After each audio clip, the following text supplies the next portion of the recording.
Hi friend, வணக்கம். நான் doctor Lavanya. இன்னைக்கு நம்ம என்ன பார்க்க போறோம்னா, முகப்பரு மறைந்தாலும் அந்த இடத்துல தழும்பு தடம் அப்படியே இருக்கா, அதற்கான தீர்வு இருக்கு. சோ ஃபுல் வீடியோவை ஸ்கிப் பண்ணாம பாருங்க. முகப்பருக்களை வந்த இடம் தெரியாமல் விரட்டும் இயற்கை வைத்தியம்.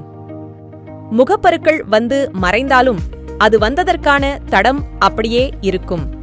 பரு வந்து நீங்கிய இடத்திலுள்ள பாதிப்படைந்த இறந்த செல்களை நீக்கினால்தான் தோலில் உயிரணுக்கள் புதிதாக உருவாகும்.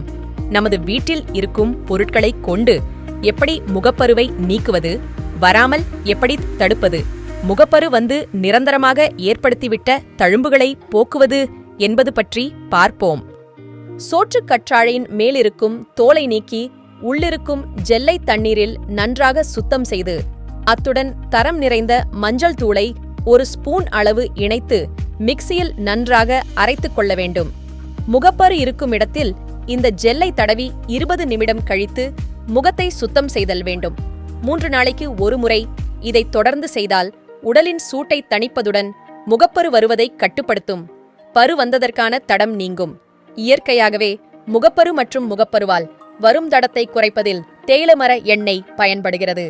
நல்லெண்ணெய், ஆலிவ் ஆயில் போன்றவையும் தோலிற்கு மிகவும் நல்லது. நல்லெண்ணெயுடன் மர எண்ணெய் ஆயிலை கலந்து எங்கெல்லாம் பரு இருக்கிறதோ அந்த இடத்தில் எல்லாம் இரவு நேரத்தில் முகத்தில் தடவி காலையில் முகத்தை கழுவ வேண்டும். கழுவுவதற்கு முன்பு காட்டன் வைத்து துடைத்துவிட்டும் முகத்தை கழுவலாம். இதை தொடர்ச்சியாகச் செய்தால் முகப்பரு வந்த தடம் சுத்தமாக நீங்கும். பருவும் வராது. தோலில் இருக்கும் ஃபங்கஸ்களையும் நீக்கி பருவை கட்டுப்படுத்தும். ஜாதிக்காய் பவுடரை காய்ச்சாத பாலில் ஊற வைத்து கல்லில் நன்றாக இளைக்க உரசி முகம் முழுதும் போடுவதால் முகம் பொலிவாவதுடன் முகப்பரு நீங்கி பரு வந்த தடமும் மறைந்துவிடும்.